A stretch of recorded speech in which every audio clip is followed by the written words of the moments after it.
Assim, se você me falar que a gente tá perdido na arte, a gente não tá sabendo direito lidar com a arte de viver, eu acho que eu concordo.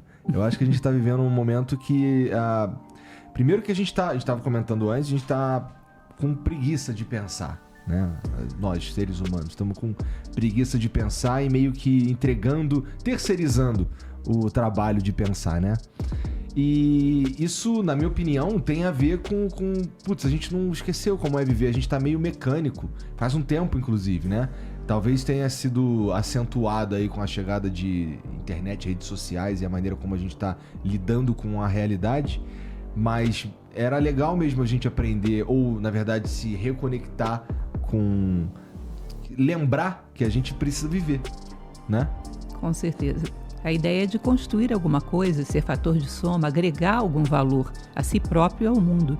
Não viver em vão, sair daqui um pouco melhor do que você entrou, ou seja, expansão de consciência, uso correto da razão. Todas essas coisas não são valores do nosso momento histórico. Portanto, não são buscadas. Às vezes se busca conhecimento muito como um acúmulo de conhecimento, um mero intelectualismo, e não como uma vivência profunda que nos ajude a sermos seres humanos melhores. Então é como se nós fôssemos Wikipédias ambulantes, né? Verdade. Carregamos muitas informações, mas temos poucas vivências. Sócrates costumava dizer: só é útil o conhecimento que nos torna melhores. E essa é uma ideia bastante prática, típica da filosofia do período clássico. Então a gente está falando de sempre a nova Acrópole, ela está preocupada em tornar a filosofia uma coisa mais prática mesmo. Isso. Que a gente use como uma ferramenta mesmo, Com no certeza. dia a dia. Exato. Se existe uma coisa que fica super gratificante para mim é quando eu recebo respostas de pessoas: olha, eu trabalho como diarista e entendo as coisas que você diz. Eu trabalho como porteiro de um prédio e entendo, e uso e pratico as coisas que você diz. Porque, na verdade, nós temos que ir até o mundo da pessoa e dar sentido àquilo. Oferecer, de alguma maneira, um auxílio para que ela encontre respostas. Né? Ou seja, entrar no mundo de cada um, de maneira que seja compreensível, que possa realmente aportar algum valor. Essa é a ideia da filosofia que nós praticamos. Não precisa de um certo despertar antes para que haja essa busca pelas respostas? Sim. A gente não precisa meio que se ligar que a gente... preciso buscar uma parada aí.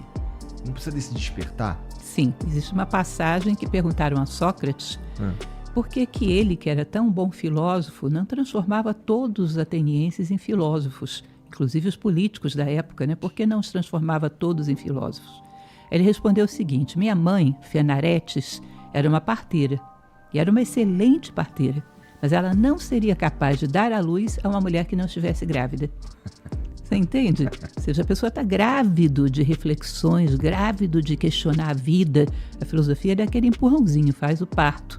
Agora, se você não está grávido, não dá para dar à luz. Cada um tem o seu momento de germinar uma insatisfação básica com uma vida muito superficial, condicionada apenas à sobrevivência confortável e prazerosa. É um momento que você esgota isso como sentido de vida e necessita de respostas maiores.